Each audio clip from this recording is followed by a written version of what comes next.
Bonjour Internet, moi c'est John. Moi, c'est Yannick. Moi, c'est James. Et on vous parle aujourd'hui de notre top 100 jeux de société, version 2017, partie 9, 20 à 11. Ça commence. 9-20 à 11. Donc, juste pour faire un recap des autres vidéos, ça va pas très bien pour Jonathan. J'avais prédit au début que sur 100 jeux chacun, donc sur 300, il y aurait 40 jeux qu'on aurait nommés tous les trois. Parce qu'on est des amis, qu'on a les mêmes goûts, sinon on n'aurait pas de raison de se tenir ensemble. Jusqu'à date, on est à 15 et il nous reste 20 jeux à nommer. Certains diront que c'est mathématiquement impossible, mais impossible is nothing. Donc, c'est correct. J'ai mis de l'argent là-dessus, mais j'ai des amis qui vont m'aider dans les temps durs financiers qui s'en viennent.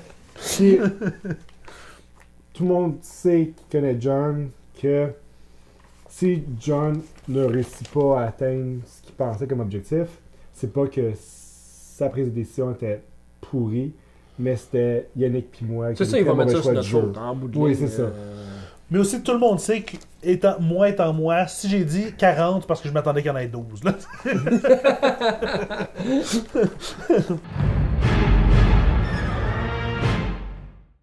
On y va sans plus tarder avec nos numéros 20. Mon numéro 20, de mémoire, tu l'as nommé. Je pense pas que tu aimes ce jeu-là tant que ça. Vas-y. C'est l'année du dragon. Pas tant. L'année du dragon, c'est un jeu que je... Premièrement, c'est mon seul Feld sur ma liste. Malgré le fait que bon, on est des joueurs d'euro, Feld, c'est comme le... Ah, on aime ça. Pas moi. Pas vous autres non plus, Non, je pense. pas Là, mais... Non, écoute, tu avais acheté, là, c'est quoi le jeu de sous-marin? Aquasphere. Ça, oui, que j'ai échangé justement avec un de nos amis, Louis Martin, pour New Amsterdam. Puis j'aime de loin New Amsterdam, ce jeu-là. Merveilleux. Donc, dans l'année du dragon, ce que j'aime, beaucoup de jeux qu'on joue, t'essayes... Tu prends ce que le jeu t'offre, puis t'essayes de l'optimiser. Dans ce jeu-là, t'essayes de te placer de telle sorte que ce que le jeu va faire avec ce que tu lui donnes est optimisé. Mhm. Donc, à chaque tour, tu as un événement qui va te rentrer dans la face, qui va te donner le goût de pleurer. Puis il faut que tu te places pour réussir à en bloquer, mais en bloquant, si tu essaies de tout bloquer un petit peu, tu passeras pas de donneras repas, rien. ouais. Faut essayer d'en bloquer, puis dire ça là, je vais le manger, c'est correct. Je vais laisser mon monde mourir, ça va faire de la place pour les autres. Il faut que tu optimises ton malheur. Il y a aussi Optimiser son malheur. il y a beaucoup de mécaniques cool. Tu recrutes des On personnages. joue à des jeux pour avoir du plaisir. Ouais, tu regardes des personnages qui vont rendre des actions plus fortes, puis t'en as qui vont rendre les actions beaucoup plus fortes, mais qui sont vieux, donc qui te font avancer moins sur l'initiative, donc tu vas jouer plus tard dans le tour. Donc t'as ça à gager. T'as une action de placement d'ouvriers, sauf que si tu joues à 3, tu sépares les 5 actions en 3 paquets. Donc quand je prends une action, je bloque toutes les actions dans ce paquet-là.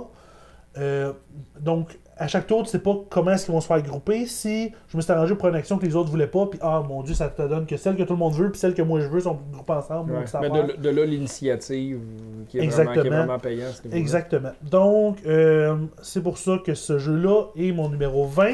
Et pour ceux qui gardent compte de ça, c'était aussi mon numéro 20 l'an dernier. C'est malade! L'année du dragon, mon numéro 20. Mon numéro 20, on l'a pas nommé. Encore. Mon numéro 20, c'est Concordia. Un jeu que tu m'avais fait Faut tout de suite découvrir. faire plus 1 ici. Tu vas faire plus un. Écoute. Concordia, c'est un Moi, je l'ai jeu pas nommé. extraordinaire où il y a une série de cartes que tu dois venir acheter. Il y a une série, il y a comme les régions d'Europe où on va venir se placer. Tu vas aller en Gaule, tu vas aller un peu tout partout. Pour faire les actions. Donc, quand quelqu'un va triggerer une certaine région, si toi, tu es là, si tu as des maisons de bâties là, tu vas pouvoir faire un amphore de vin, tu vas pouvoir faire des tissus, et avec ces trucs-là, soit que tu achètes des cartes, soit que tu vas faire d'autres actions. Donc, c'est transformer ces ressources-là en argent. Et, Ou bâtir. Ouais.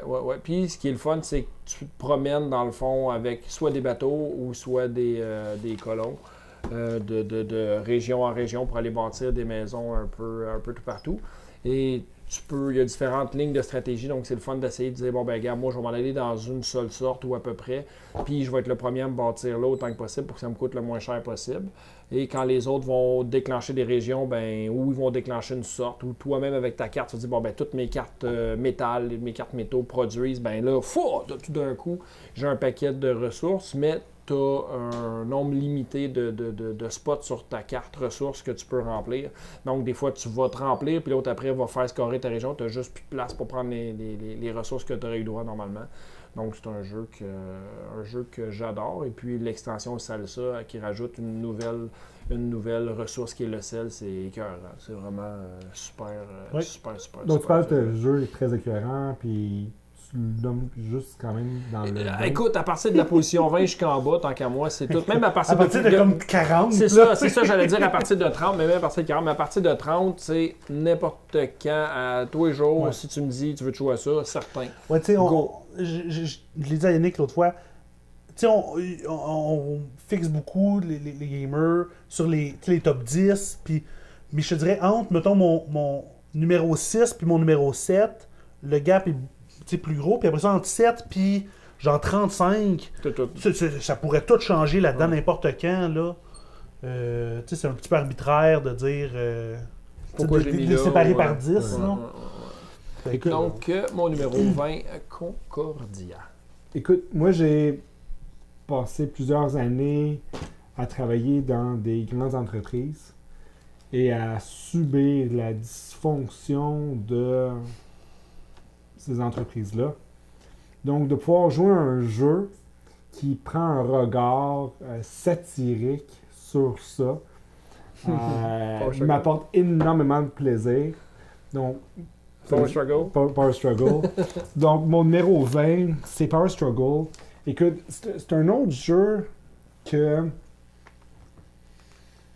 j'ai de la misère à décrire la mécanique. C'est sûr que c'est une mécanique de majorité en quelque sorte, parce que finalement, le jeu représente une organisation de différents départements et on vient créer des équipes dans ces départements-là, puis dépendant de combien de travailleurs que tu as dans un département, ben, tu vas contrôler le département, ça va t'apporter certains bonus dans le jeu, etc.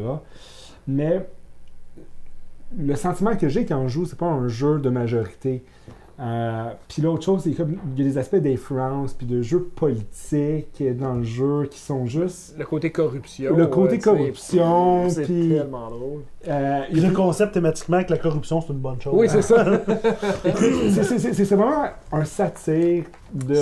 C'est ça. Puis t'as vraiment le feeling de ça. Puis toutes les actions du jeu tournent autour du design organisationnel. Tu sais, je vais embaucher des gens, je vais éliminer des gens, je vais combiner des départements ensemble. Ouais, je vais fusionner des bureaux pour... Écoute, c'est un jeu merveilleux. Puis la thématique colle bien aussi au jeu. C'est un jeu qui apporte beaucoup de plaisir. Mais c'est pas un jeu qui est nécessairement accessible. Parce que malgré le fait qu'il y a beaucoup de personnes qui pourraient se sentir concernées par travailler dans une organisation, c'est pas un genre de jeu que je sortirais pour un néophyte, là. Oh! Non, c'est quand même difficile. C'est quand même une pas pire liste d'actions. Ouais. Je pense aussi que le fait que c'est cartoony, c'est funny, fait... Tu sais, le monde pense probablement que ça va être un petit jeu léger. Alors que c'est pas du tout le cas. Non, pas mais fou. ça, je sais pas, c'est trop niche. Ça n'a pas pogné pantoute. Je veux dire, il était tombé en liquidation tout Je partout un pense bout de justement temps. à cause de ça. C'est vraiment, vraiment niche, là, tu sais. Ils ont voulu faire ça comique, fait que les gens qui sont bien sérieux, bien comptables ont fait, bah, c'est un petit jeu, comme tu dis, cartoonish, ça sert à rien. Puis les gens qui sont fait prendre au jeu, ben écoute, oublie ça, c'est bien trop compliqué. Il faut savoir l'expliquer comme il faut là, pour être capable de le jouer. Puis je veux dire, à cause de la composante de corruption, puis de négociation, puis de corruption dans des gens, ça te prend des gens qui veulent jouer avec ce genre de composante, un peu comme Ponzi Scheme. Là. Si t'as pas ces gens-là, ça va juste tomber à plat. Ouais. Donc, mon numéro 20, Power Struggle. Bon choix. Mon numéro 19, je pense pas que c'est un jeu que vous appréciez tant que ça. Moi, je l'adore. C'est un jeu où on promène des vaches au travers l'Ouest américain. Le concept est un peu curieux. Great Western Trail. Écoute, de la partie numéro 1 jusqu'aux dernières parties que j'ai jouées dernièrement, j'ai toujours le même plaisir. Je ne m'attends pas de jouer à ce jeu-là. L'idée, c'est que tu commences avec un deck de cartes de vaches de différentes couleurs. C'est des vaches de base qu'on a au début. Et on va faire des actions, on va se promener sur le tableau. Et les actions vont faire avancer notre track de chemin de fer. Ça va être d'acheter des nouvelles vaches. Ça va être de faire des sous. Ça va être de détruire tes cartes de ton deck de base pour le dépolluer comme n'importe quel deck builder. Et à chaque fois que tu arrives en haut complètement du plateau, il y a une phase de livraison des vaches. Donc, ce que tu as dans ta main, donc c'est vraiment un deck builder, donc ce que j'ai dans ma main, chaque vache, chaque couleur unique de vache, donc si j'ai 5 cartes puis j'ai 4 couleurs, ben, je prends mes 4 couleurs, j'additionne et ça va me permettre de livrer sur le chemin de fer jusqu'à une certaine ville. Donc les villes poches à 0 jusqu'aux villes à 19, je me souviens plus trop quoi. Donc si j'ai une valeur de 10 vaches, ben, je livre 10. Par contre, je peux livrer aux 10 une seule fois. Donc le coup d'après, je dois livrer mieux ou moins bon. Donc, idéalement, plus tu livres loin, plus les points de victoire à la fin de la partie vont être importants. Et si tu livres vraiment bas, donc si tu livres le 0 puis le 2 ou le 1, donc il y a comme un lien qui se fait entre les deux, tu vas perdre des points de victoire en fin de partie. Donc, des fois, tu es obligé de livrer. Donc, si tu livres là, ben tant pis pour toi. Si tu livres toujours très haut, ben tant mieux, tu vas faire beaucoup plus de points. Et à mesure qu'il y a une des actions, c'est de bâtir un nouveau bâtiment, de fabriquer un nouveau bâtiment sur le tableau. Et tu as un nombre de déplacements limité. Donc, en début de match, tu peux avancer de 3. C'est très facile, il y a juste les bâtiments de départ. Donc, tu avances de 1, tu sautes super loin 2, tu sautes super loin 3. Donc, tu t'en vas vers la livraison facilement. Mais à mesure que le monde, ils bâtissent des trucs, bien là, tu es obligé de passer par chez eux. Et quand tu tombes sur un bâtiment d'un adversaire, tu peux juste faire une petite action de base. Donc, les grosses actions, c'est juste chez toi, puis les bâtiments communs. Donc, plus le jeu avance, bien là, sur ton tableau, tu peux améliorer ton déplacement. Tu peux avancer de 5 au lieu d'avancer de 3. Tu peux avoir une main plus grosse. Donc, il y a plusieurs choses que tu peux faire. Donc, ça se lance dans un peu n'importe quoi, mais de base, c'est de ramasser le plus beau troupeau de vaches parce que les vaches que tu achètes valent des points de victoire, ce qui n'est pas le cas pour ta main de départ. Je sais pourquoi vous n'aimez pas ça, vous autres. J'ai la même opinion de beaucoup de jeux de ce designer-là, tu sais, Mombasa, puis ça, puis le petit jeu de cartes là, avec le village, peu importe. Tous les morceaux sont vraiment fascinants. L'idée de dire, j'ai un deck builder, j'ai un deck à build, à bâtir, pour représenter les ressources que j'ai, Oui. et non pas juste les actions. Oui. Vraiment cool. Le système d'upgrade, j'enlève mon piton là, ça me donne un bonus, je le mets là, ça me donne un autre bonus. Oui. Vraiment cool. La livraison, au final, c'est une rondelle là, que tu te promènes avec des séparations dedans. Sauf qu'à chaque tour, j'ai joué 3 fois. À chaque tour, j'ai le choix entre ça. 2 actions là-dedans qui me servent à rien. Je vais prendre l'autre. Ces 3-là, elle m'aide pas, elle aide lui. Ok, je vais prendre. Donc, c'est le jeu qui te joue. Oui, à chaque fois, la décision est prise pour moi. Ouais, c'est comme 2-3 fois dans le jeu, tu te dis, ok, si je vais là, mais c'est toi qui bâtis, tu fais des nouveaux bâtiments, tu as juste à te mettre des entre-actions pour arrêter avant d'y aller. Tu vois-tu, pour moi, ce qui me. Puis je jouerais le jeu avec toi, là, j'ai pas de problème à le jouer. C'est juste. Malgré que le fait, on dirait qu'il y a énormément de composantes qui offriraient un grand potentiel de repeatability au niveau du jeu. Au final, quand je joue la partie, j'ai l'impression de quand même jouer exactement la même game. Okay. Donc, je ne sais pas exactement qu'est-ce qui fait que malgré toute la variation possible, dans l'emplacement des tuiles, quelque chose comme ça. L'emplacement des tuiles, les travailleurs que tu surveilles, les tokens, à savoir si c'est des malus, des travailleurs, tout ça, c'est écoute, il y a 3 grosses montagnes, ça se peut pas que chaque game soit pareil. Non, c'est ça. Impossible, mais la différence que ça fait est mineure dans... Oui. Okay. Ben, ça me fait de la peine, vous n'aimez pas ça. Mais je le rejouerais, éventuellement, il va falloir que je l'aime. Oui, non. C'est mon objectif. Mais tu sais, il y a aussi qu'on a toujours joué la partie de base avec les tuiles toutes du côté A. Tu sais, à partir du moment où on brasse les tuiles et on dit, bon, ben la 1 c'est la A, la 2 c'est la B. Là, peut-être tu dis, aussi... OK, il y a des actions différentes sur ces tuiles-là. Peut-être aussi que de le jouer à 2, je ne l'ai jamais essayé à 2. Peut-être que de le jouer à 2, tu as plus de contrôle sur où est-ce que les tuiles sont. Donc, plus de bons mouvements entre chaque. Oui, puis tu as moins de tuiles, dans le fond, qui vont gaspiller tes mouvements, justement. Ouais, c'est ça. Donc, il faudrait... Moi, je serais prêt à le réessayer. Okay. Mais là, c'est parce que je viens de dire que je vais le réessayer à 2. Tu joueras à Atari. Donc, pour les prochaines vidéos, ça va juste être Yannick et John. Donc, mon numéro 19, Great Western Trails. Mon numéro 19, c'est mon plus haut jeu de drafting et mon plus haut jeu de placement de tuiles.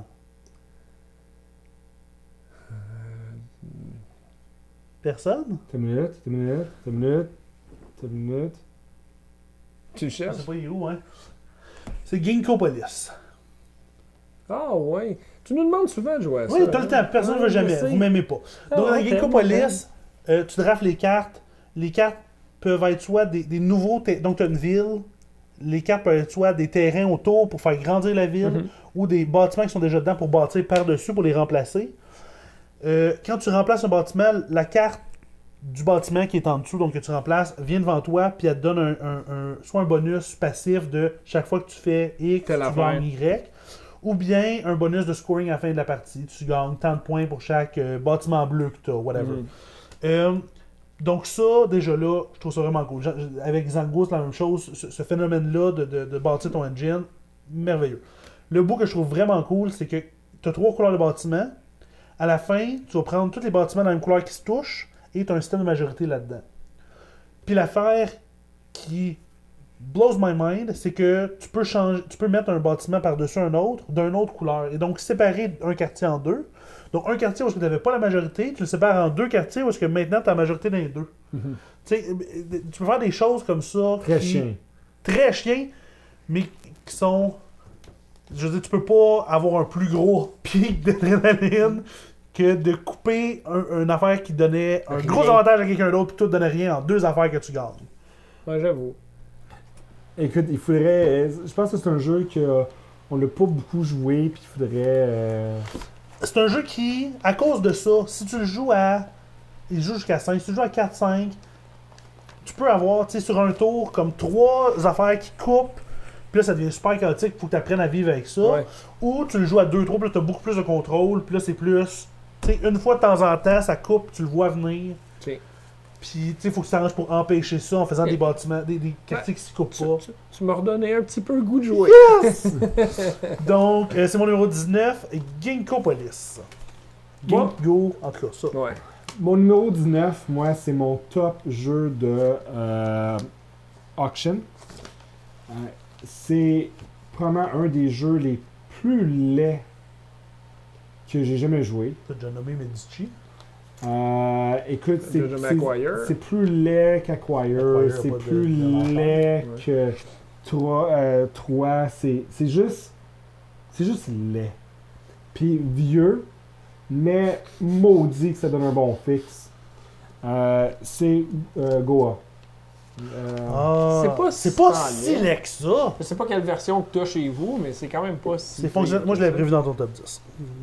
Écoute, Goa, c'est un jeu où c'est un ensemble de rounds de auction entre les joueurs pour venir acheter des tuiles qui leur permettent de créer des champs d'épices, finalement. Puis après ça, en utilisant ces champs d'épices-là, on est capable d'améliorer finalement certaines des actions qu'on peut faire. Donc, il y a tout un processus de créer un certain engine en quelque sorte, mais un engine très simple, parce que c'est pas multi-étape. Mais c'est plus une question de dire, j'ai X nombre d'actions que je peux faire dans le jeu. Si je les améliore, voici ce que ça va me donner. Donc, sur quelle action que je veux capitaliser sur le jeu. Pourquoi C'est un mot que je connais pas, non, mais c'est correct. C'est tes amis riards, ouais, en tout cas. C'est correct, j'aime ça pitcher.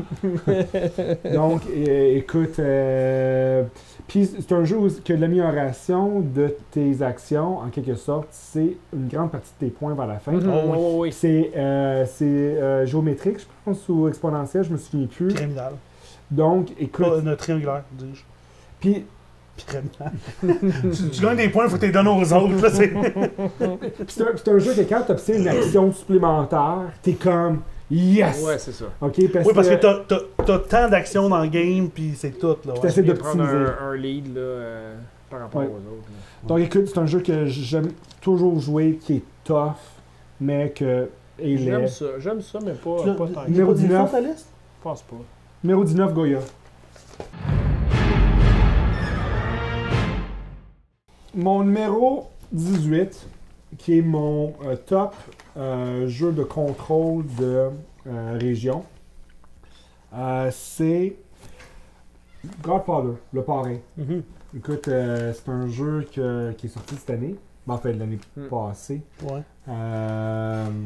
que, écoute, des boss chiens à seconde, là, Ouais, c'est c'est baveux. Ouais. solide. Vraiment, vraiment. Au point que il faut que tu aies des bons joueurs à jouer à ça. Parce que si tu vois des joueurs qui tombent dans un genre de mode que je fais juste n'importe quoi, puis j'ai plus le goût de jouer, Ouais, Ouais. c'est ça. ça devient juste. Au moins une coup dur qui disent plate. bon, ma gamme est scrap, fait que je vais vous écœurer, puis je fais plus rien. Mais écoute, c'est un jeu fascinant parce que t'as comme. C'est un jeu à la fois de worker placement, hein, que tu prends certains workers que tu as pour aller faire des actions pour ramasser des ressources. Tu prends les ressources pour pouvoir faire des objectifs qui vont avoir un impact sur le jeu, en plus de donner de l'argent. En plus de donner des majorités, Ouais. de prendre contrôle. Donc, ça a eu énormément de répercussions tu sais, tout au long de la game. Il y a un autre niveau que tu peux utiliser des travailleurs pour faire des actions moins fortes, mais qui permettent de couvrir une plus grande région. Donc, tu es en train de travailler comme à deux niveaux dans le jeu en même temps. Plus, tu vois les autres joueurs, quels de ces bonhommes-là qui ont, sont ceux à grande région ou à petite région, pour essayer de calculer d'avance où est-ce qu'ils vont s'en aller. Puis là, tu sais qu'il y a des cartes objectifs qui vont faire en sorte qu'il y a des gens qui vont mourir sur le board. Là, c'est comme, est-ce que je vais avant, puis je prends le risque de me faire tuer? De Donc, faire c'est comme choper, un genre ouais. de phénomène de check-in aussi. Ah, c'est exactement. C'est Si tu peux retarder tes actions le plus que tu peux, là. c'est un jeu juste fort plaisant à jouer parce que tu sais pas ce qui va arriver, mais il faut vraiment pas que tu sois susceptible. C'est ça, c'est fou Puis- comment on décrit comme fort plaisant des jeux qui nous font sacrer. Hein? Donc, Ben, on est chanceux d'aimer ça, toi et toi, parce que c'est difficile de trouver un groupe de jeux que personne n'est susceptible, que tout le monde... On va finir ça, puis la personne ne dira pas « Bon, ben c'est assez pour asseoir, les gars, je m'en vais. » Tu sais, parce qu'il est fâché, il est frustré. Là, Ou pendant la game qui Ou va pendant- shut non, ben down, là, tu sais. ok. Ouais. écoute, même Power Struggle, on a déjà joué, puis c'est comme, on en joue une autre? Ouais, C'est... Donc, Power Struggle... Donc, Ah, ben, le excuse-moi, parrain. le parrain numéro 18. Mon top. Parlant de ça, mon numéro 18 c'est Power Struggle. Power Struggle. On a parlé du thème tu sais, qui est zany, qui est très très drôle, mais je trouve que c'est un jeu dont la mécanique, on parle pas assez. Principalement, la mécanique de comment on score dans le jeu. T'as 5 tracks, t'as un niveau à partir duquel ça vaut un point, puis c'est le premier à 4 points. C'est fou, hein. Puis t'as un adversaire, un rival dans la compagnie qui est un autre joueur avec 3 des 4 tracks, 3 des 5 tracks dans lesquels il faut que tu le battes. Si tu le bats sur ces 3 tracks-là, C'est t'as un point. Puis c'est le premier qui se rend 4. Donc, quand ça commence à débouler, premièrement, c'est une mécanique de scoring que, tu sais, qu'on n'a jamais vue, tu sais, d'avoir un rival qu'il faut que tu battes lui plus les autres. Mhm. Puis là, de comment dans quel track tu te lances dans tout, tu vas pas Tu vas réussir aller dans rien, tu sais, c'est une course au final. Là. Ouais. Donc, puis la mécanique de donner des bribes, Des corruptions. des pots de vin aux gens pour avoir leur pouvoir. Quand ils donnent leur pouvoir, en plus de ça, tu as une version encore plus forte. S'ils refusent ton pot de vin, ils perdent des employés. Parce que tu sais, les employés disent j'ai pas de chance de présence dans ça, mon boss prend même pas de pot de vin. Écoute, C'est vraiment un satire, là. tu sais, Ah oui, oui. Ça en est mais le drôle. jeu est. Même. T'enlèves le thème, je trouve que le jeu est incroyable quand même. Ouais. Puis le thème en est juste encore meilleur. Donc, on en a déjà parlé assez. Un 16e jeu triplet. Hop, hop. Power Struggle, Ah oui, mon numéro tu 18. savais m'en nommer, Power Ouais. Struggle? Oui. Oui, il y a longtemps, mais c'est pas grave. Ok. Il l'avait mis en haut de Nippon, lui. Donc, en position numéro 18, ça aussi, c'est un jeu qui a été nommé. Je ne sais pas s'il a été nommé par vous deux. Un des jeux qu'on parle depuis le début qui joue à 6 avec un thème de pirate, le Libertalia. Oui, on l'a Donc, nommé les vous deux. l'avez nommé tous les deux. Donc, un autre dans ta liste. 17. On en a parlé beaucoup. Pas besoin de faire de résumé, dans le fond. Un jeu de cartes comme... Sélection roll Sélection selection, drôle, c'est ça. on ramasse des affaires, c'est le fun, on dit R. Puis... C'est cela. Donc, mon numéro 18. Oh, A Pirate's Life for me. Libertalia. Écoute, je vais y aller avec mon numéro 17, qu'on a déjà nommé Ponzi Scheme. Écoute, Moi aussi, je l'avais dans ton top 10. qui est un peu le même plaisir de jouer avec les va-chier secondes. Mais encore une fois, comme on l'a déjà mentionné, ça prend les bonnes personnes pour le jouer. Là.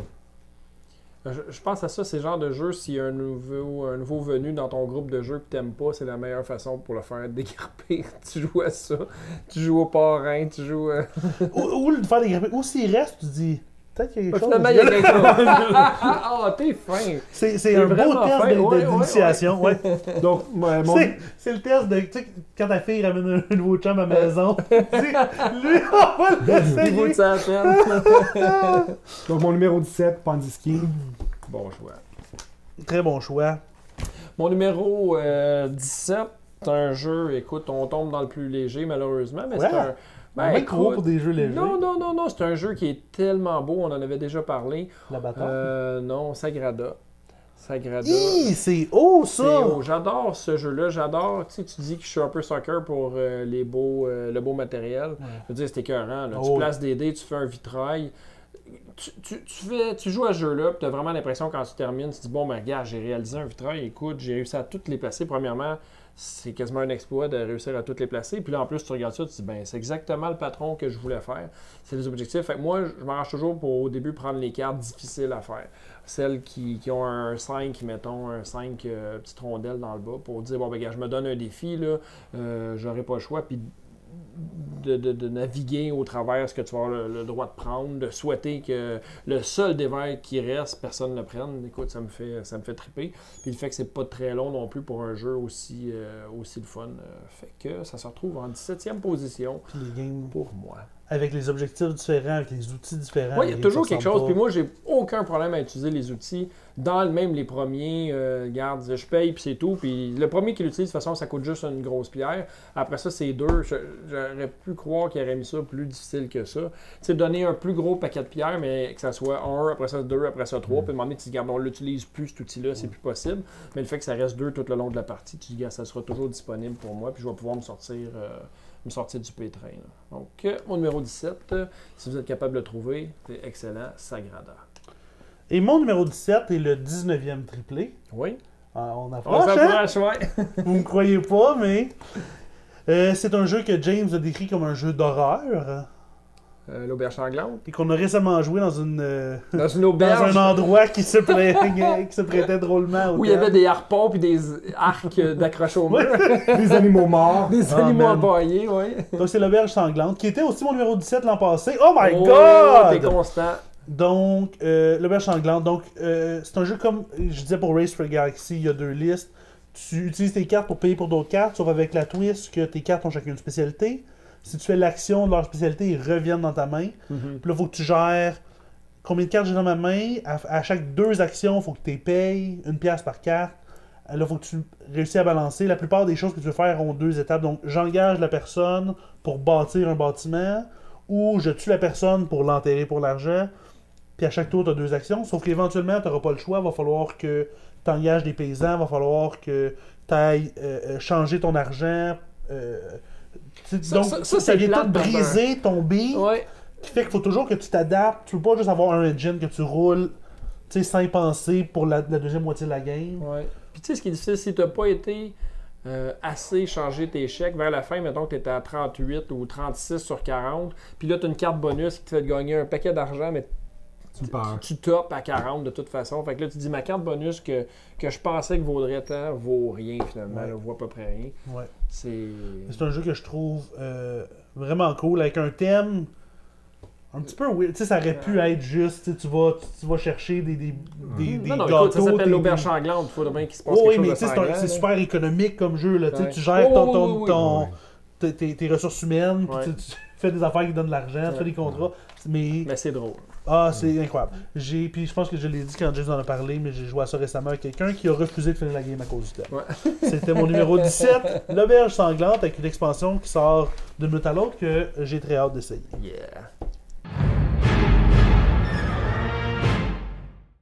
Donc, numéro 16, je ne me trompe pas, c'est un autre triplé. C'est Endeavor. Yes. Donc, je suis content de voir que je suis celui qui l'apprécie le plus dans nos trois. C'est un jeu, ça aussi, la première fois que j'ai joué à ça, j'ai absolument tripé ce jeu-là. Le fait de partir en exploration, le fait... Je me vois, là, tu dis, bon, ben, je veux avoir la majorité dans cette colonie-là, je veux être le gouverneur de cette colonie-là, et bravo, je le suis, mais là, on ouvre des cartes aux autres.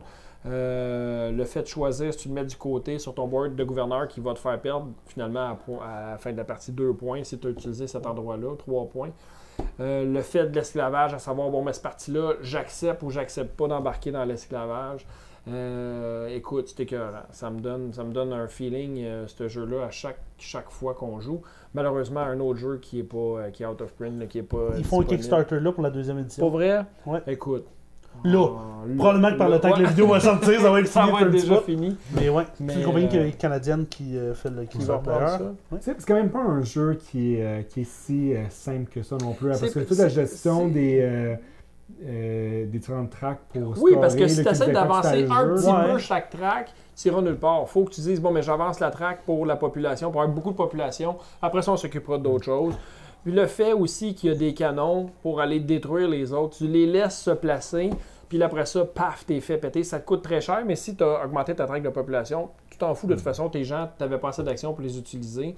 Le fait que tu achètes des bâtiments qui vont te donner des habiletés, puis que la game, finalement, est super courte. Tu as quoi? Tu as 8 tours? 7 tours, c'est ridicule. Là, tous ces bâtiments-là t'intéressent, mais tu vas en bâtir que 7. Là, écoute, tu es de même, prochaine game, je vais faire Puis ça. tu prochaine t'avances game, je les vais faire tracks, puis chaque track a un effet ça. Important. différent, important. Tu peux- Ouais. Il y a quand même beaucoup de parallèles à faire entre Goa et ce Oui. jeu. Donc, mon numéro 16, si vous avez la chance de jouer à ça, extraordinaire, Endeavor. Moi, mon numéro 16, c'est un jeu que Jonathan a déjà nommé, mais que je suis convaincu que Yannick ne nommera pas. Je pourrais vous surprendre. Ça aussi, j'ai prévu ça dans ton top 10.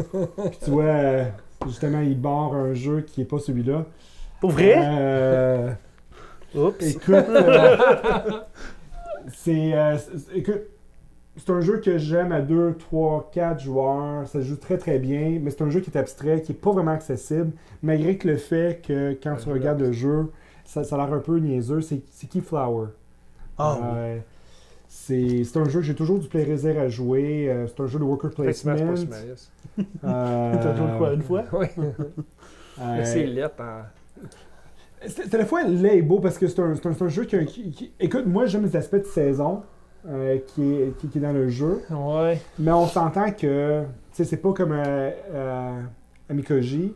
Amikoji, oui. que, On le juge parce qu'il ne prononce pas le japonais parfaitement. Tu sais. en tout cas, donc Keyflower, un jeu de worker placement qui m'apporte beaucoup de plaisir, puis qui beaucoup d'interaction avec les joueurs. Je trouve ça drôle, par exemple, comment tu classes tes jeux qui sont clairement classés avec une caractéristique chacune pour que Keyflower soit pas considéré comme un jeu d'enchères. Parce que c'est un worker placement, c'est pas un jeu d'enchères. J'ai pas dit que c'était pas un jeu. J'ai pas dit que c'était pas un jeu d'enchères. T'as dit que Goa c'était ton meilleur jeu d'enchères. C'est que j'aime la composante d'enchères dans Goa. Ok. Ok, Plus tandis que la composante que j'aime de Keyflower, c'est plus l'aspect de worker placement. Ok. Qui te plaît, ouais, qui t'appelle. Ok, cool. C'est bon. C'est la Donc, partie logistique mon- aussi qu'il faut que tu gères. Oui. là. Donc, mon numéro 16, encore une fois, Keyflower. cool. Mon numéro 16 est un jeu qui a été nommé par James et qui le sera dans au moins 6 positions par Yannick. Et c'est Five Tribes. Donc, comme James disait, c'est un jeu de Mancala. Tu prends tes workers, tes drops un petit peu par petit peu. Éventuellement, tu en ramasses beaucoup. Tu fais une action pour la couleur de worker que tu ramasses, une action pour la tuile où est-ce que tu es. Si tu vides la tuile, tu prends le contrôle. Le bout de jeu que moi je trouve vraiment cool, c'est les génies. Donc, tu as une action qui est d'engager un génie qui va te donner soit une action de plus que tu peux faire par tour avant ou après ton action principale, ou un pouvoir passif, genre, il y a beaucoup de génies qui sont gagne de l'argent chaque fois que quelqu'un fait une action. C'est tu gagnes une pièce, c'est toi qui l'as fait, ou 2 pièces, c'est quelqu'un d'autre. Donc, tu essayes de manipuler le monde pour qu'il soit pogné pour Faire ces utiliser l'action qui te paye, ou au contraire, d'utiliser ça pour les décourager de faire une action que tu veux toi faire, puis comme ça, ils ne feront pas avant toi. Donc, je trouve que ça, c'est ça qui rajoute de la variabilité dans le jeu, qui fait que les parties ne se ressemblent pas, parce qu'à chaque fois, sais, on a quoi, comme 5-6 génies qui sortent d'un paquet de, je sais pas Un combien. paquet ça d'épée, là, une vingtaine, 25. là. Donc, c'est ça qui rend ce jeu-là, qui a quand même, tu sais, 4-5 ans, que c'est encore un jeu que je rejouerais n'importe quand. C'est Five Tribes. Moins avec James, parce que c'est long.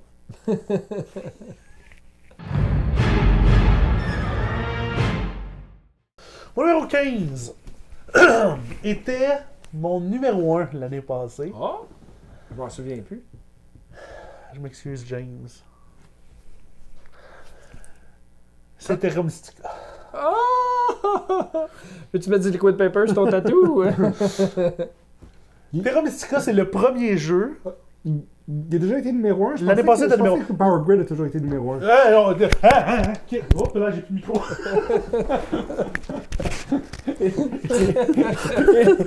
Et l'émotion.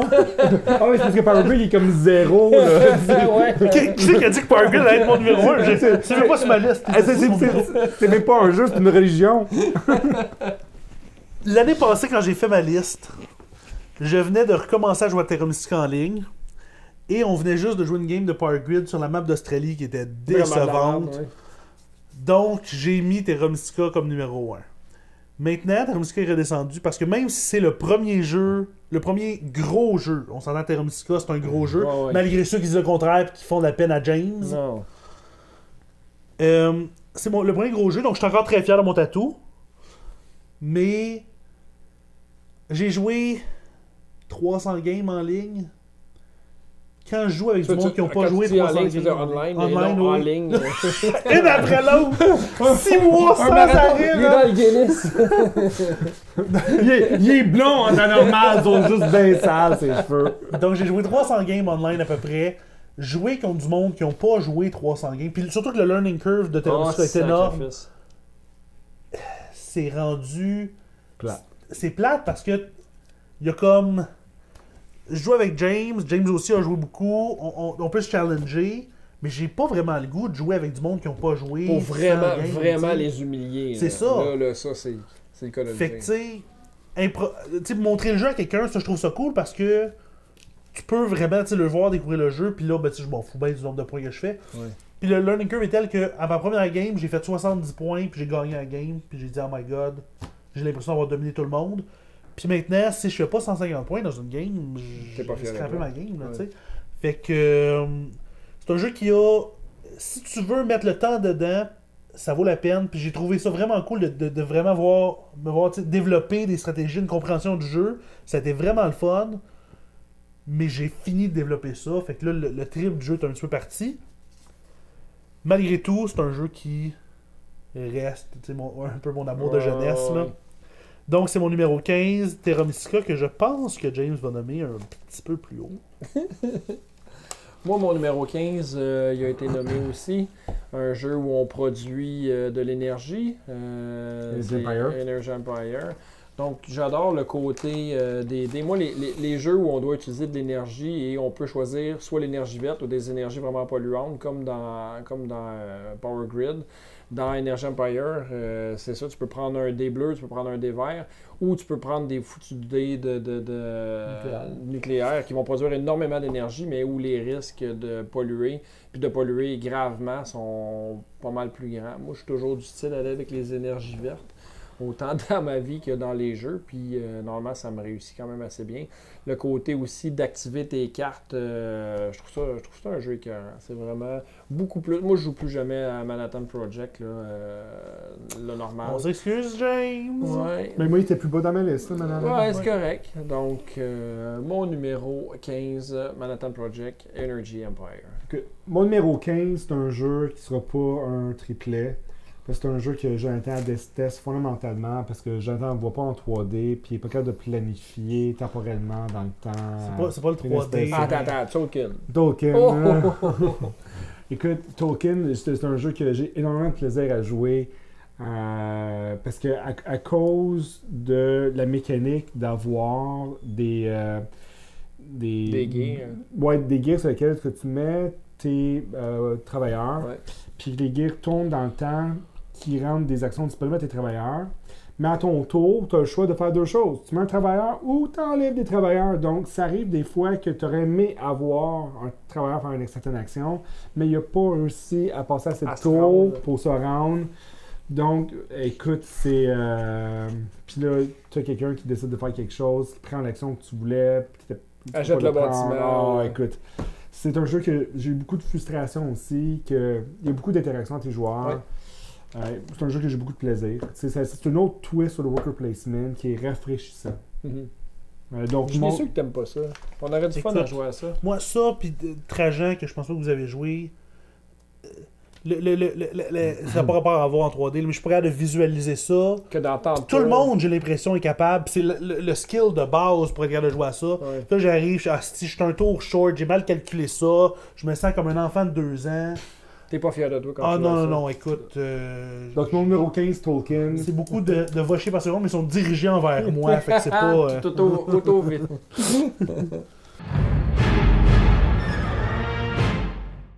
Mon numéro 14, c'est mon plus haut jeu de Rosenberg sur ma liste. C'est aussi mon plus haut jeu que je joue solo, et le seul. Feast for Odin. Feast for Odin.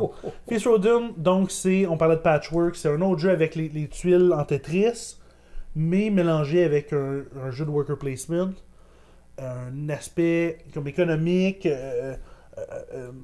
Il faut que tu ailles non seulement te chercher des tuiles pour remplir ton tableau, mais aussi chercher d'autres tableaux à remplir. Tu essaies de gérer un peu dans tout ça. Il y a beaucoup de choses à faire. Ce que je trouve vraiment cool, c'est que tu peux pas juste dire dans cette partie-là, je vais faire ça, comme quand on parle de Shakespeare. Tu as comme 4-5 stratégies, mais chacun, il faut que tu en choisisses comme une grosse puis une mineure à chaque partie. Tu sais, de balancer autour de ça. C'est un jeu que je pense qui prend, comme Terra Mystica, plusieurs parties avant de vraiment apprécier les subtilités, les nuances. Comprendre ce que tu dois faire, que tu n'as pas le choix. Pas de juste dire, je remplis mon board est plein. Au début, il y a plein de -1, je capote, faut que je les cache. Puis à la fin, tu dis, ben, sur mon dernier tour, j'ai comme 60 tuiles que je sais plus quoi faire avec. Je finis que j'ai pas de points, mais j'ai pas de -1, Donc, faut vraiment que tu joues un peu plus, t'as un peu plus d'ambition, t'as à chercher des choses pour remplir, avoir plus de choses à remplir par après quand tu vas avoir des tuiles. Puis, pour ceux qui aiment les jeux solo, ceux comme moi qui n'aiment pas ça, mais il y a quelqu'un sur Board Game Geek qui a mis une liste de scénarios pour jouer solo, où est-ce que à chaque game, tu as un challenge différent. Mettons, faut que à chaque tour, tu mettes telle sorte d'action. Faut que, par exemple, à tel tour, tu vas débloquer telle habilité, faut que tu fasses affaire dans tel ordre. Puis il y a tout le temps une histoire qui évolue avec ça. Ce qui fait que j'ai joué ce jeu-là une trentaine de fois pour... Fait que là, t'es plus battable. C'est correct. Excuse. Ça me dérange pas. Mais je trouve ça drôle que ça, t'es capable de faire de la prévision de tour. C'est bien plus dur que Tolkien. C'est bien plus C'est l'aspect visuel que j'ai pas là-dedans qu'il y a dans Tolkien que je pourrais aller planifier. Okay. Donc, c'est mon numéro 14, La gloire d'Odin. Mon numéro 14, c'est mon... typiquement, le style de jeu, engine building, je trippe pas super. Dans ce jeu-là, j'apprécie énormément. Premièrement parce que le niveau de engine building est relativement simple et est à la hauteur de ma capacité intellectuelle. Mais le jeu apporte d'autres mécaniques, d'autres types d'interactions des joueurs qui apportent une saveur aussi fort intéressante. C'est Spirium. C'est haut en maudit. Ah oui! Écoute, on joue à ça une fois par année. Oui, mais... Trip. Ah non, j'adore ce jeu-là, mais... Oh, ouais! Ok. J'en suis revenu. Non, t'as moi-même. Écoute, Spirium, ce que j'aime de ce jeu-là, de Spirium, c'est que chaque partie est différente parce que tu as un ensemble de cartes qui sont... Malgré le fait que c'est toutes les mêmes cartes qui sont disponibles. C'est l'assemblage. C'est l'assemblage des cartes qui est complètement différent. Puis la façon que les autres joueurs vont se positionner par rapport à ces cartes-là, c'est une carte où on place des travailleurs, non pas sur des cartes, mais entre des cartes, qui nous permet à un certain moment de retirer nos travailleurs, d'aller chercher soit de l'argent ou faire l'action de la carte. Donc, tu es comme à la merci, en quelque sorte, de ce que les autres ont fait, parce que s'ils sont placés là, à côté de toi, ben pour chaque personne qui est là, faut que tu payes. Tu vas payer. Ça, incluant toi aussi, d'ailleurs, en termes de travailleurs. Mais de base, le jeu, c'est de générer des minéraux d'Hyperium qu'on convertit finalement en points. Puis le jeu n'est pas plus complexe que ça, mais d'arriver à faire ça de façon efficace dans le jeu, puis tu sais qu'un jeu est bon, je pense que tu as déjà nommé, quand tu es toujours « shit, il me manque une pièce Ouais. Bon, shit, il me manque une pierre. Puis tu es toujours dans ce genre de mécanique-là, sans arrêt. Là. Puis c'est un jeu qui peut être aussi très chiant quand tu vois ce que les autres veulent faire. Il y a beaucoup d'interactions dans le jeu. C'est un jeu qui joue quand même assez rapidement. Si les gens ne tombent pas trop en analyse, là, en paralyse d'analyse. Spirium, mon top jeu de engine building. Ouais, bon choix. Tu vois, j'ai pas pensé pour ma liste. Donc, mon numéro 14, on l'a déjà nommé. Tu vas pouvoir faire une petite croix. Un jeu sur le thème des Vikings que je pensais tellement pas apprécier. Blood Rage. Moi, je suis zéro Ameritrash, 0-0. Les jeux de minis en plastique, zéro pour moi. Puis tu vois, je me suis fait prendre au jeu quand on l'a essayé. Le fait que je gagne à ma première partie a sûrement contribué aussi au fait que je me suis dit « Oh, T'as gagné vraiment par une coupe de 100 points.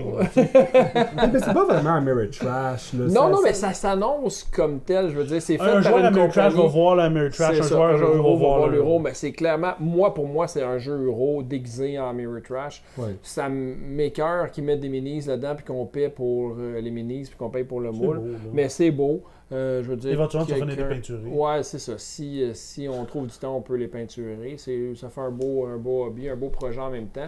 Mais écoute, designer que je connaissais pas vraiment, que j'avais jamais joué de ces jeux. Maintenant, tu t'as rencontré? Oui, puis qu'on a rencontré là-bas.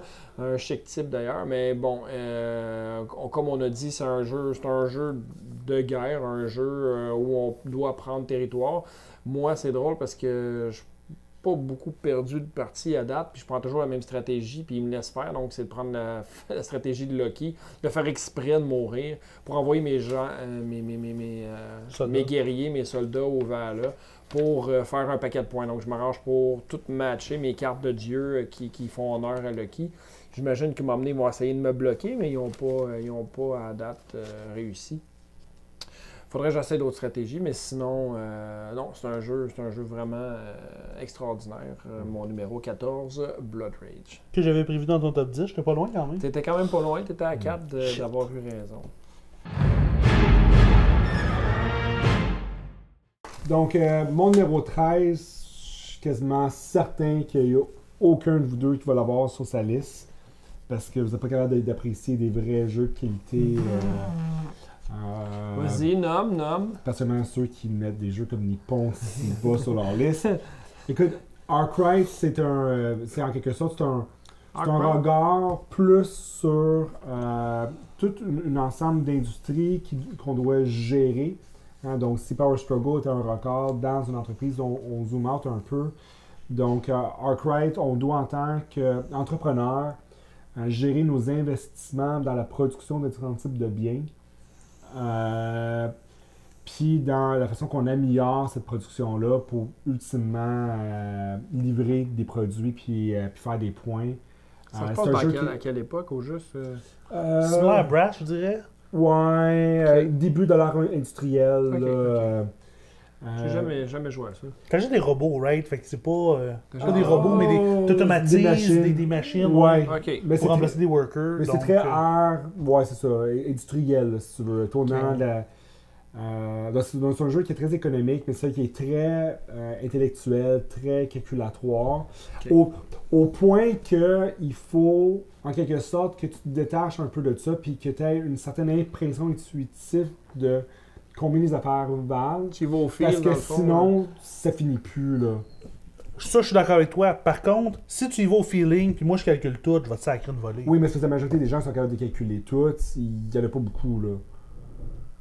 À ton tour, tu veux dire, t'installer avec un papier et un crayon, puis faire le détail des possibilités. Ça va être dole en maudit. C'est ça mon opinion du jeu, c'est que au final, si tu le joues, la façon que je voudrais le jouer, c'est de prendre en considération si je fais telle affaire, le taux de chômage, ça va à ce niveau-là. Oui. Le taux de chômage va devenir ça, donc le salaire moyen va devenir ça, ça va me coûter tant à produire. je vais le vendre à temps, je vais réussir à en vendre tant parce que, tu sais, il faut gager. La demande, c'est ça. Toi, tu vends, moi, je vends, puis on y va comme ça. C'est tough, là. Oui. Mais j'aimerais ça m'asseoir, calculer tout ça, puis dire, OK, ce move-là vaut 25, ce move-là vaut 32, ce move-là vaut 44, c'est Ok. le meilleur move. Sauf que de faire ça, chaque tour prendrait 20 minutes. Puis non seulement c'est prendre 20 minutes, mais tout le plaisir du jeu serait plate parce que le meilleur move serait clair, ce serait le jeu qui te jouerait. Le fun viendrait de calculer la valeur de chaque move. Fait que là, tout le monde joue avec son laptop, un fichier Excel, puis il rentre ses Fait que données. c'est ça, fait que rendu là, si Fait que rendu là, tu il y avait joues une pas. application, j'y jouerais. Ouais. Mais puis il y a une certaine planification qu'au moins long terme aussi, là, donc c'est Ouais. pas juste, tu peux pas juste optimiser localement, à un moment donné, il faut que tu regardes plus. Mais t'as plusieurs Plus choses globalement. vraiment cool dans le jeu. Là. Tu bâtis des machines pour remplacer ton monde, c'est que le monde s'en va sur le chômage, fait que le prix des employés descend, les salaires descendent. Tu peux augmenter la qualité de tes produits pour faire que tu vas vendre plus, même si c'est plus cher. OK. Ou tu peux faire de la pub pour faire la même chose, mais à court terme. Comment ça prend de temps à expliquer le jeu, disons? Ah, 1 heure, certain. Ouais, grosseur. c'est un jeu solide. En tout cas, moi j'ai beaucoup de plaisir, mais c'est pas un jeu que tu peux sortir avec n'importe qui. Ah, Puis, Christ, non. je te dirais en quelque sorte, on est dans la même catégorie que Dominant Species. Là. C'est pas des jeux là, très accessibles. Là. C'est des. En termes de Dominant honneur. Species, une fois que t'as compris le jeu, t'as compris le jeu. Arkwright, Même si tu as compris le jeu, t'as compris le jeu. Mais ça, tu après joues une ça, couple tu de joues games. ça combien de fois dans ta vie, là, je veux dire? Moi, T'as j'ai- joué ça combien? dépend, là. Moi j'ai peut-être joué 2-3 fois. Là. Moi, j'ai joué Ok. une fois. Ok. Mais Donc, Ok. Arkwright numéro si t'aimes 13. ça, tu t'arranges pour le jouer. tu sais. Ouais. Numéro 13. Mon numéro 13, c'est un jeu qui a déjà été nommé par Yannick. Je suis très certain que James va le nommer sous peu. C'est Concordia. Mhm. Concordia, c'est un jeu donc, où est-ce qu'on achète des cartes, c'est temps, on bâtit, produit des ressources, tout ça. Le bout qui rend ce jeu-là vraiment cool pour moi, c'est que tu as tes cartes, tu prévois une coupe de moves à l'avance, et l'action principale qui est de bâtir, tu n'as pas de limite à combien tu peux bâtir. Donc, Mhm. la question c'est, est-ce que je le fais une fois pour bâtir 2 maisons, ou je prends comme 5 tours pour vraiment... T'installer. Quand je vais bâtir, là, puis bâtir partout en même Puis temps. qu'on tombe tout sur le dos. Exact. Puis timer tes affaires, de dire, OK, là, il faut que je produise, après ça, je vends, après ça, je fais ça, après ça. Puis faut que tu planifies tes cartes, après ça, je ramasse, je replanifierai d'autres choses. Puis comment. Tu as parlé de l'extension Salsa, c'est merveilleux. Toi, t'as accroché sur le sel, qui est une ressource wild qui est très cool. Mhm. Moi, c'est les tuiles de forum. À chaque fois que tu ramasses tes cartes, tu prends une carte qui donne un pouvoir spécial. Mhm. Ouais, moi aussi, c'est moi qui Qui, aime ça. écoute, change tellement la game. C'est incroyable. Donc. Moi, je pense que c'est un jeu qui est médiocre, mais. Ouais, c'est ça. On s'en reparlera quand on en parlera. Donc, c'est mon numéro 13. Concordia, qui est pour la première fois en dehors de mon top 10, ça intéresse quelqu'un. C'est Non. la première fois en dehors de ton top 10? Ouais. OK. Oui, ça m'intéresse. Donc, en numéro 13, un jeu de Uwe Rosenberg. Ça va être facile. Écoute, un gros jeu de Uwe, mais qui ne se joue qu'à deux. Peace of Odin? Oh non, c'est. Terre d'Arles. Terre d'Arles. Pour vrai! Ouais, j'adore Terre d'Arles. C'est vraiment l'inverse, je veux dire. Ton cerveau, il y a tellement d'options à chaque coup, c'est que tu t'auto-bloques habituellement. Les jeux de placement d'ouvriers, tu dis « Oh, il s'est mis là, c'est bien choquant, tu sais, j'aurais aimé ça y aller. » Là, le problème, c'est que tu n'auras pas assez de tours pour faire tout ce que tu veux Ouais. faire. Tu as beaucoup, puis si c'était pas assez, il y a un endroit pour copier l'action de l'autre. Puis si c'est pas assez, en plus, tu peux jouer dans la prochaine saison. Donc, tu joues soit la L'été, saison, l'hiver. c'est ça, l'été ou l'hiver. Puis si on est en été, il y a une personne qui peut le jouer à l'hiver en plus. Donc, tu manques pas d'options. C'est juste, faut que tu détermines en partant une stratégie, puis que malgré ce qui arrive, tu suives ta stratégie. Tu dis, bon, ben moi, je m'en vais dans les voyages, ou écoute, je m'en vais dans les véhicules, puis je vais me faire un gros champ, puis je vais remplir ça jusqu'à rebord. Puis faut que tu donnes une ligne, parce que si tu t'en vas un petit peu dans tout, ben tu iras dans rien du tout, puis l'autre personne, elle va s'en aller vraiment dans les voyages, puis elle va te laver bien raide. Mais c'est probablement que ça doit être le fun. Les gens qui aiment jouer ça solo, moi je déteste jouer des jeux de société solo, mais ça doit être un jeu qui doit être fun solo. Je savais là. pas que ça se jouait solo. Ben écoute, il n'y a pas de raison que ça ne joue pas. Il doit y avoir une variante là, sur Internet, j'ai jamais regardé, mais si ça Feast serait for pas Odin surprenant. se joue sur que ça joue là, pour essayer d'optimiser. Je sais pas, ton C'est le analyse nom- vient de où, là, mais... En fait, tu as un nombre de tours limité. Ah Tu oui. essaies de faire le plus de points dans le nombre de tours que tu es, puis il doit y avoir des actions qui se font bloquer, je sais pas. Sais-tu quelque chose qui se manque dans ce jeu-là? Quoi? T'as tous les chemins que tu peux aller, Oui. t'as aucune raison d'en choisir un plutôt qu'un Non, autre. c'est toi qui Comparativement à décides. Feast Roden, où est-ce que tu dis, ah, cette carte-là va m'aider à aller par là, Oui. c'est là que je m'en vais. Feast Warden aussi, si quelqu'un a pris la carte d'exploration un tel, ben elle est plus là. Fait que, regarde, tant pis pour toi, trouve d'autres choses. Trouve-toi c'est ça. rapidement une autre voie. Puis ça, là, tu peux t'aller dans n'importe quoi. Puis je pense que c'est ça pourquoi j'ai pas accroché sur ce jeu-là. C'est trop tout à l'heure. sandbox pour...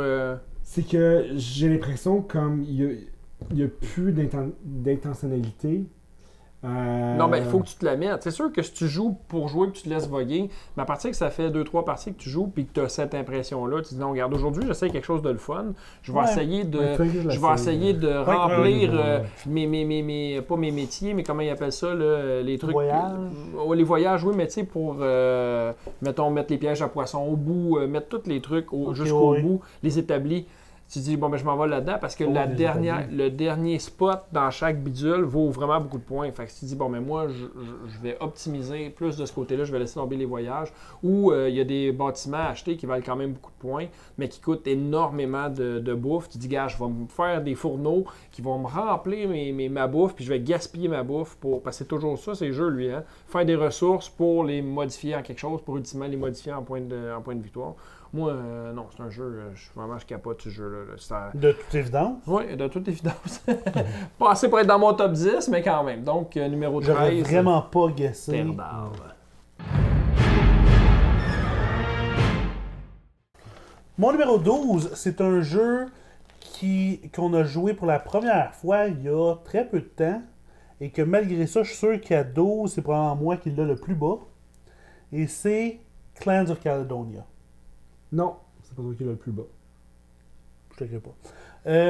Donc, Clans of Caledonia, c'est un jeu qui est un peu basé sur la mécanique mystique avec la map, tu t'es bâti, tu t'étends, mais avec un aspect économique beaucoup plus poussé où est-ce que tes ressources produisent soit de l'argent, tes bâtiments produisent soit de l'argent, des ressources, ces ressources-là, tu vas les vendre dans un marché qui monte, qui descend selon les besoins, tu as des contrats à remplir pour avoir des points, donc tes ressources, soit tes vends pour avoir de l'argent pour pouvoir bâtir avec, soit tu vas les utiliser pour les contrats.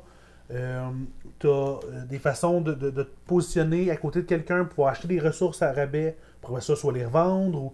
Donc, il y a beaucoup de choses comme ça, du va-et-vient, des choses que, comme je disais, à Terra Mystica, j'ai l'impression que j'ai déjà progressé tout ça, puis ça a été le fun. Clans of Caledonia, j'ai l'impression que je recommence de début à redécouvrir toute la profondeur d'un jeu. C'est vrai, je me demandais où tu t'en allais avec un feel de Terra Mystica, mais c'est vrai. Dans le fond, de te coller ces autres pour pouvoir faire mieux que si tu Oui. bâtissais tout seul dans ton coin, en sachant Tout que en- ça te nuit de Exactement, te parce qu'ils vont bâtir te à côté. bloquer. Ils vont te bloquer, puis c'est pas ça que tu veux. Fait que c'est. Ouais, puis j'avoue. le scoring aussi, que je sais que nos premières parties, on l'a presque ignoré, mais le scoring comme à Terra Mystica, à chaque round, t'évalues combien t'as bâti à côté d'une rivière, combien t'as Ouais. de lait, whatever. Mais si tu te concentres vraiment là-dessus, ça peut faire une stratégie Ouais, viable. ouais, là. ouais. Donc, Moi, ce qui m'a chicoté sur ce jeu-là, puis écoute, je vous conterai pas d'histoire, là, il est pas sur mon top 100. pour vrai, Ce que j'étais encore un peu L'année ambivalent. prochaine. Ce qui me dérange avec le jeu, c'est le fait que les tuiles de livraison sortent de façon aléatoire. Puis tu dois faire des choix de production, mais tu sais même pas si tu vas pouvoir les utiliser pour les commandes. Puis si quelqu'un pogne les commandes que tu voulais utiliser, t'es comme dans la merde. Puis Ouais. là, si tu peux pas produire quelque chose, puis tu peux plus te bâtir à côté de quelqu'un, là, t'es comme pogné, donc tu peux Non, vraiment- t'as toujours le marché que tu peux aller les acheter. Les ressources que tu les, as les ressources que tu peux pas vendre sur un contrat, t'es vends au Tu marché. vends au marché, tu puis tu as de prends le l'argent pour cash, acheter là. des ressources. Fait que tu Ouais. développes cette ligne-là. Écoute, comme je vous dis, je suis ambivalent. On a joué une partie. Ah, t'as juste joué une fois. Écoute, Ah, on a ouais. joué à tous les soirs. Ouais, euh, Ouais, c'est ça pendant comme 2 semaines. Ouais, Si on abuse, les gars. Pourquoi on n'a pas le temps de jouer à Spiria? Mais oui, c'est parce qu'on joue à ça. donc, ouais, peut-être il faudrait que je. Ok. Non, écoute, mets ça sur l'agenda 2018. Sais-tu? Tu m'as dit, il n'est pas sur ton top 100, je te le crois toujours pas. Fait que... c'est mon numéro 12, Clans of Caledonia. Mon numéro 12, c'est un autre jeu qui sera définitivement pas sur aucun de vos listes. C'est mon jeu de combat préféré. J'ai eu la chance de jouer une fois. Il a joué une fois, c'est son jeu préféré en Écoute, numéro 12. Ça m'a... Écoute, Flabbergasté. Ça m'a vraiment... Là, j'ai fini le jeu décoiffé de façon métaphorique. Écoute, le jeu, c'est Cuba Libre. Oh. C'est un jeu basé sur le principe coin. Donc, c'est quoi donc? Counter-attack, operate, infiltrate. C'est Ouais. c'est une reproduction de toute la crise. De la libération de Cuba. Ouais, ben en fait, de Fidel Castro. Donc, dans le jeu, c'est un jeu asymétrique. Tu as une personne qui va jouer le groupe de Fidel Castro. Il y a une personne qui va jouer le rôle du militaire. Tu as une personne qui va jouer le rôle de les gangsters. Tu as une gang qui va jouer le rôle de... Je pense que c'est les étudiants à l'époque. Fait que t'as pas le choix de jouer à 4 ou... Non, tu peux jouer avec moins. C'est juste que, dépendant du nombre de... chaque joueur qui va jouer aura pas les mêmes habiletés, aura pas les mêmes objectifs de fin de partie. OK. Ce ne sera pas les mêmes stratégies. Puis en fait, c'est très assez réel par rapport à l'histoire. OK. Puis à chaque tour de jeu, finalement, il y a juste, si ma mémoire est bonne, parce que les mécaniques sont quand même assez tricky, c'est tu as deux personnes qui peuvent faire une action. Les actions, puis tu as comme une carte qui est disponible sur la carte. Tu as les deux actions possibles. Donc, il faut que tu choisisses. Puis, si tu ne veux pas le prendre, ben, tu peux attendre pour un autre tour. Donc, tu as juste toute une gestion du temps aussi. Est-ce que je prends les actions maintenant ou est-ce que j'attends? Puis, dans le jeu, si toi, tu prends une action, OK, ça va influencer les actions que les autres joueurs sont capables de prendre ou pas. Donc, tu as toute une interaction. Écoute, mais c'est une game, on parle là, d'un bon là, 4 heures là, solide de jeu. Tu sais, c'est... Quand le temps était une ressource moins précieuse, peut-être, mais là... Ouais, c'est ça. Donc, J'aurais aimé ça de connaître James quand j'avais... j'avais 12 ans, puis t'en avais 30. Ça aurait été vraiment creepy. Puis... Bonjour, monsieur! puis je disais, désolé, j'ai peut-être pas super bien expliqué toute la mécanique coin. La finesse, parce que clairement, t'en comprends pas, là. Mais de vivre l'expérience de ça, c'est quelque chose. Puis je sais qu'il y a plusieurs jeux. La série... Coin, c'est-tu la série de... GMT. OK. C'est-tu genre Twilight Struggle puis 1960? Non, c'est... il y en a un autre, c'est une reproduction du guérilla dans l'Amérique centrale. Je me sais plus c'est quoi le nom. Ça a un nom un peu bizarre. OK, écoute. Ouais. Donc, mon numéro 12, c'est Cuba Libre. Fait que mon numéro 12, vous allez sûrement être extrêmement déçus de mon numéro 12. Moi, numéro 12, c'est un jeu que j'adore. C'est un jeu du même auteur que Ticket to Ride. C'est Airline Europe. Ça aussi, je l'ai prévu dans ton numéro 10. Dans mon numéro 10, écoute, c'est un jeu... Ça, c'est le genre de jeu que je jouerais à chaque jour. Jusqu'à plus soif, là, on en a parlé déjà, mais on va développer des lignes aériennes sur la carte du monde, dans le fond. Et on ne va pas être propriétaire personne de ces lignes-là, mais plutôt actionnaire des compagnies. Donc, secrètement, on met sur la table des actions qu'on va révéler, à savoir qui va être majoritaire. Et on peut avancer n'importe quelle ligne. Donc, même si on n'a aucune action de déposer sur la table, on peut avancer le bleu. Fait que le monde dit « Ah, ben écoute, il a l'air à vouloir s'en aller là-dedans. » Et quand on joue à beaucoup, toutes les cartes sont en jeu, c'est là que ça prend tout son sens parce que là, le jeu devient un peu serré. Tu voudrais avancer une certaine ligne aérienne, mais les spots deviennent moins disponibles. Ce qui n'est pas le cas quand on joue à 3 ou à 4. C'est pas difficile, il n'y a pas de blocage. Mais quand on joue à 5, là, tout est en jeu et là, des avions, il y en a en voutu en v'là. Et il y a un certain nombre d'avions disponibles. Donc, les compagnies qui valent une possibilité de valoir extrêmement cher, il y a un nombre d'avions limité.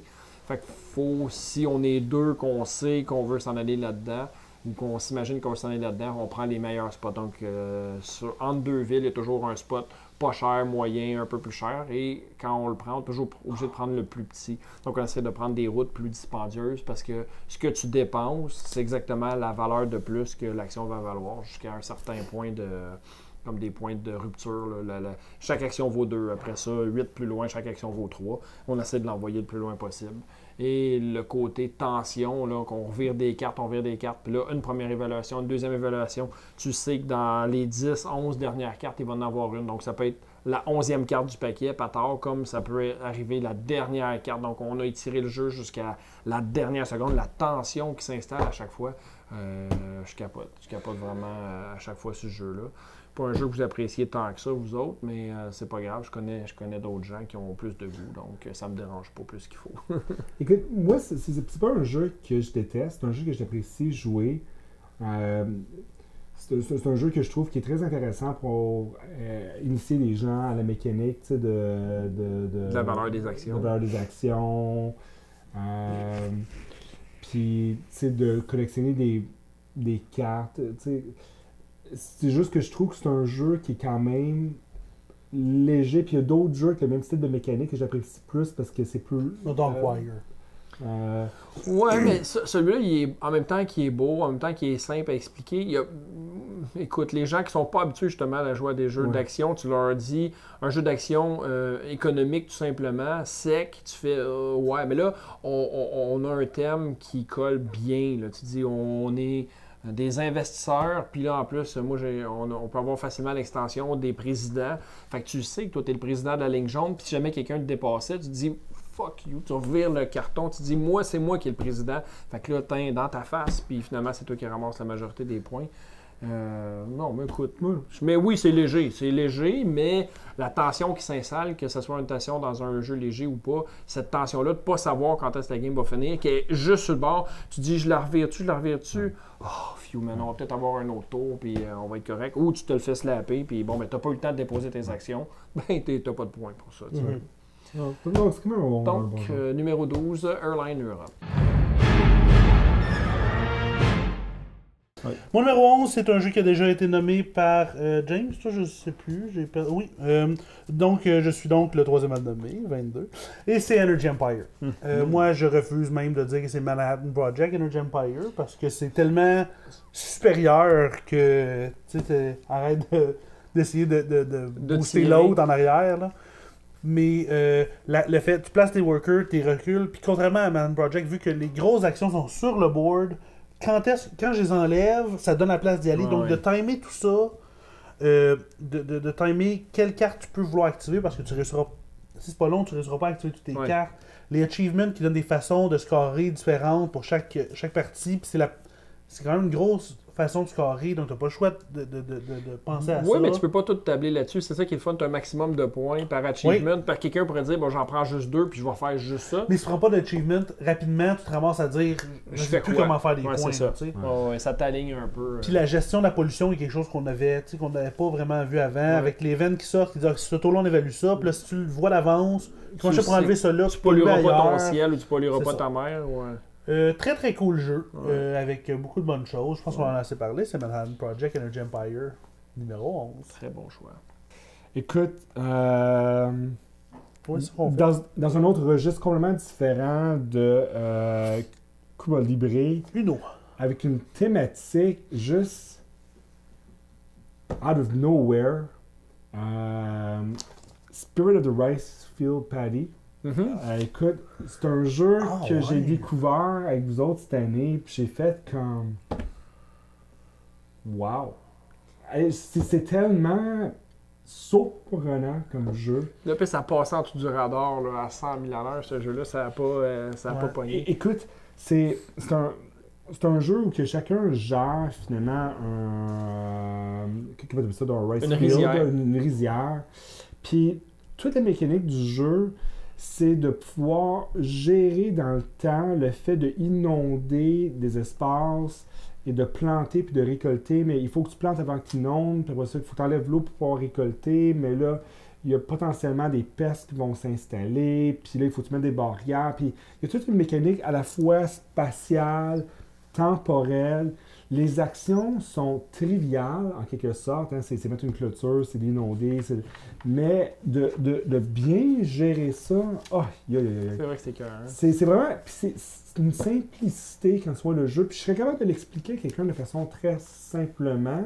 Mais quand tu te mets à jouer, par exemple... Tu vois que, non, je me suis encore trompé. Puis le pire, tu le sais, tu n'as pas le choix, à ce taux-là, il faudra que tu aies inondé, mais la ressource qui est rare, c'est l'eau.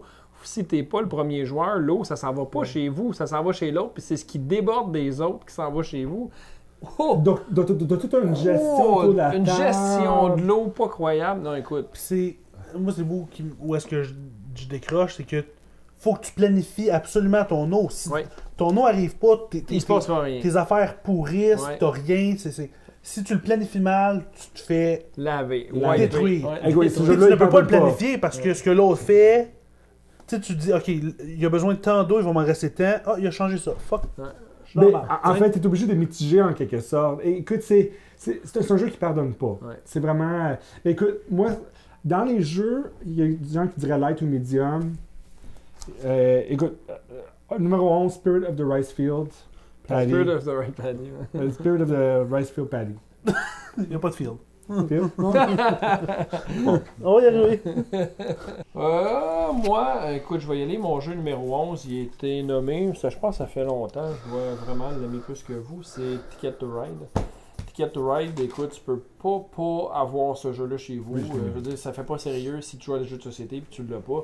Surtout avec toutes les variations qui existent, avec les différents scénarios, les différentes maps. Tu vas trouver quelque chose à ton pied, c'est sûr et certain.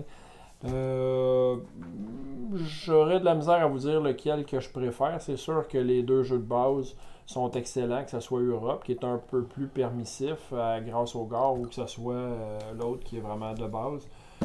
Scandinavie qui joue bien à deux. Je l'aime beaucoup, mais sinon, écoute, on en a parlé déjà pas mal, je rajouterai rien. À part, j'ai très hâte d'essayer la nouvelle map de la France puis Far West, l'autre côté. Sinon, un de mes préférés, comme vous aussi, je crois, c'est celui avec Pennsylvanie, là, les actions. Donc, ça rajoute un gros layer joueur là, à ce jeu tout à fait familial. Donc, mon numéro 11 pour terminer cette série, Ticket to Ride. Que j'avais prévu dans ton top 10. Dans mon top 10, t'es passé à un cheveu. Donc, on est rendu à 23 triplés. J'ai prévu 40. Il me reste... Faut que j'aille 17 sur les 30 jeux qu'on a. 17 sur les 30 jeux, c'est quand même tout qu'une bouchée. Écoute, je te souhaite bonne chance dans ton objectif. Je suis pas sûr qu'on va nommer 30 jeux différents non plus dans ça. Moi, je pense que... Je me le pardonnerai jamais. T'évalues à combien tes chances? 50-50? Peu importe ce que je dis, c'est... on va le monter après qu'on l'ait trouvé la réponse, je vais le dire. C'est bon? C'est très bon. Donc, on se revoit pour le dernier vidéo de cette série. Quand tu disais la crème de la crème de la crème, c'est comme... Ça commence à être gras, là, dans le, c'est du 35% qui reste. Donc, d'ici là, je vous dis à tantôt!